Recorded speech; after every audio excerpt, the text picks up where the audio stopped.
आजकल टीनेजर्स किसी भी चीज में पीछे नहीं हैं, फिर चाहे वो खेल का मैदान हो, पढ़ाई लिखाई हो या टेक्नोलॉजी से रिलेटेड कोई भी फील्ड।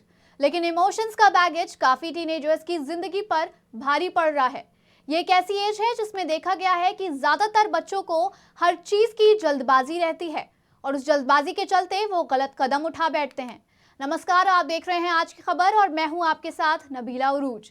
ये काफी बार देखा गया है कि बच्चों को अब किसी बड़े का उन पर गुस्सा करना बेहद नापसंद आता है और वो ऐसा होते देख सबके सामने शर्मिंदगी महसूस करते हैं।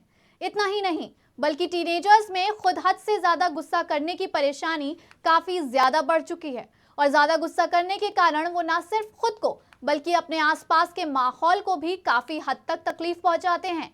ऐसे ही एक खबर लखनऊ से आ रही है जिसमें 13 साल की एक बच्ची ने अपने भयंकर गुस्से से परेशान होकर सुसाइड कर ली।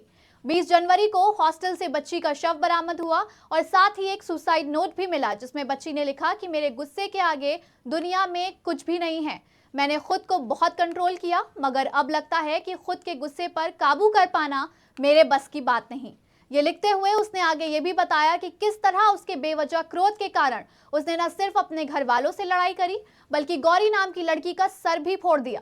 आखिरी में क्लास की एक लड़की की पिटाई और यूनिफॉर्म फेंकने की बात बताते हुए उसने लिखा कि इसके बाद भी गुस्से पर कंट्रोल नहीं कर पाई, इसलिए अब बस हो गया। लखनऊ की 13 साल की ये बच्ची अपने गुस्से पर तो फुल स्टॉप नहीं लगा पाई तो उसने अपनी जिंदगी पर फुल स्टॉप लगाना सही समझा। इस हादसे और टीनेजर्स के बढ़ते इसी गुस्से की परेशानी को लेकर हमने clinical psychologist doctor Ashutosh Srivastava से बात की और उनका कहना है कि बच्चों का गुस्सा दिखाना भी माता पिता को एक इशारा है कि उनका बच्चा उनसे मदद मांग रहा है। 13 वर्ष की बच्ची ने सुसाइड कर लिया, ये लिख कर कि मैं अपने गुस्से को कंट्रोल नहीं कर पा रही हूँ। ये एक बहुत महत्वपूर्ण और चिंताजनक स्थिति है क्योंकि बच्चों में मानसिक रोग की प्रेवलेंस काफ़ी बढ़ी है पिछले सालों में और बहुत बार ये अनडायग्नोस्ड रह जाता है।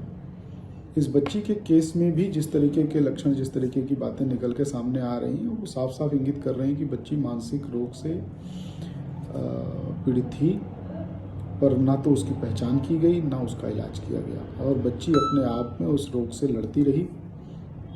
हालांकि परिवार परेशान हो रहा था, बच्ची खुद भी परेशान हो रही थी और वो लगातार क्राई फॉर हेल्प था। ये जो गुस्सा जिसको आप कह रहे हैं, ये गुस्सा एक तरीके से ये भी दिखा रहा था कि बच्ची मदद मांग रही थी पर उसको मदद मिल नहीं रही थी। ये जो गुस्सा दिखाते हैं बच्चे, ये इस बात की भी क्राई होती है कि कोई मुझे सुन लो, कोई मेरी तकलीफ को समझ लो।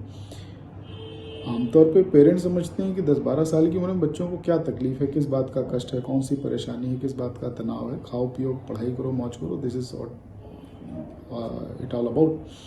बट सच्चाई ये है कि जितना परेशान, जितना स्ट्रेस हमारी आपके लाइफ में है उतना ही इन छोटे बच्चों की लाइफ में भी है और इनकी मेंटल हेल्थ से जुड़ी चुनौतियों को पहचानने की जरूरत।